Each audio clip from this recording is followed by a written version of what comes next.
Okay, here I'm going a bit technical, but okay, this gives you a glimpse of how assignments are given in a typical IIM.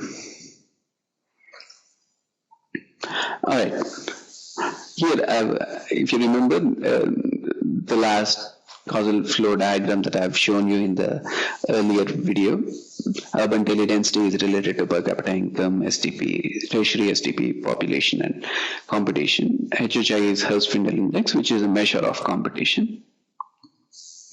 And I've taken natural logarithm just to account for the network effects. Same is the case with rural area. So we can, given that you know the urban teledensity in a given year, you know the urban teleusers in that year. Same is the case with rural. Given that you know the teleusers in a given year and market share of any given service provider you would get to know the subscriber base of that service provider. Another thing you need to take into consideration is general GAN, of course. Most of quite some data that you would want to have might not be available to you. For example, I wanted the data according to the number of rural subscribers for different service providers, which was not available with Department of Telecom. So unfortunately, I could not do much with this, but I had to make a strange assumption and move on. In the same way, cost can be estimated as per the change in subscriber base when it comes to selling and admin expense, because you would incur expense to acquire more customers into your network. And admin expense would more or less be constant, and so it would be included in this constant term. Power and fuel costs are directly related to the number of BTUs, and so I've taken teleusers per square kilometer as a proxy for the number of BTUs. Other manufacturing expenses would relate to the repairs that you undergo for the towers, and so with an increase in the number of teleusers, there would be more load on these towers. With more load, more would be the repairs for them. And employee cost, I have assumed it to be exponential, and it would saturate at some time. So total cost would be a sum of all these four costs. Total revenue, we have already known the subscriber base per service provider in any given year, and of course there is an estimated average revenue per user. Currently it is around ₹90 per month.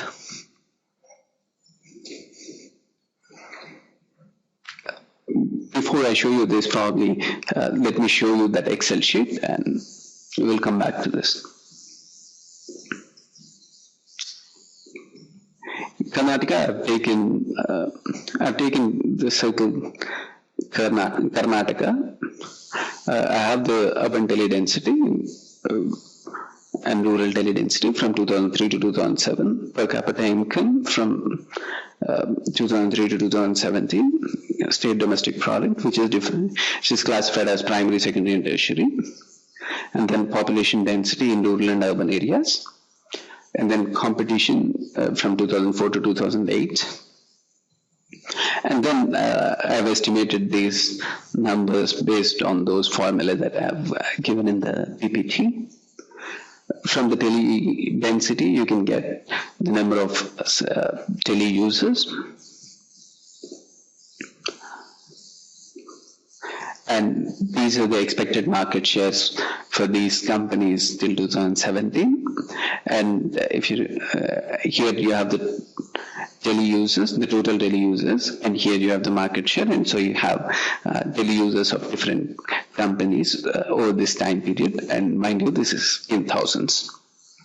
and some of these negatives would obviously be 0.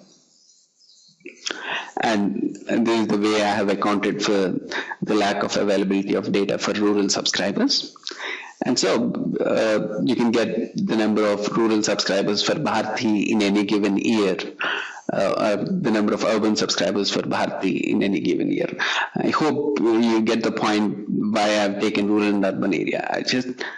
I had to prove that, by penetrating more into rural areas, the players would ultimately be at a loss, because the cost of operating in a rural area is far higher than cost of operating in an urban area. And so in a rural area, you cannot expect much penetration. All right. So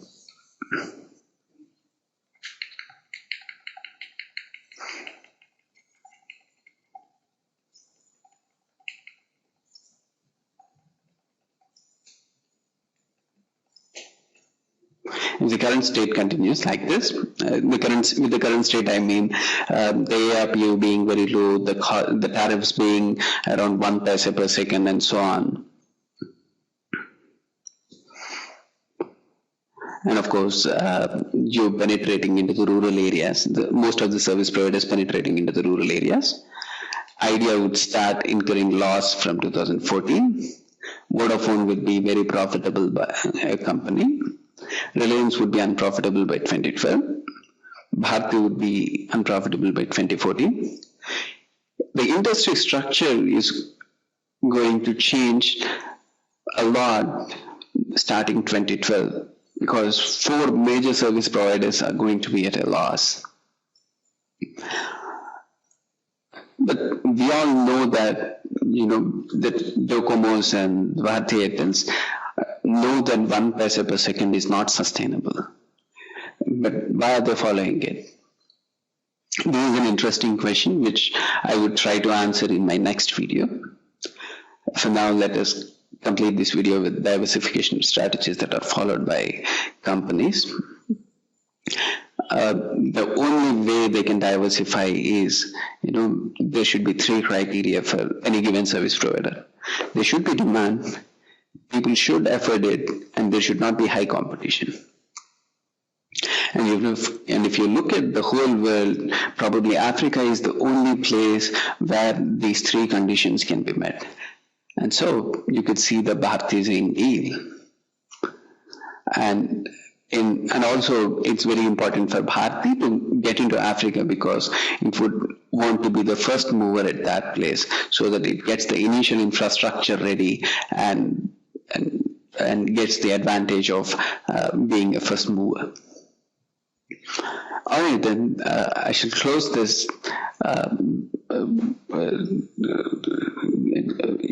the video on key issues.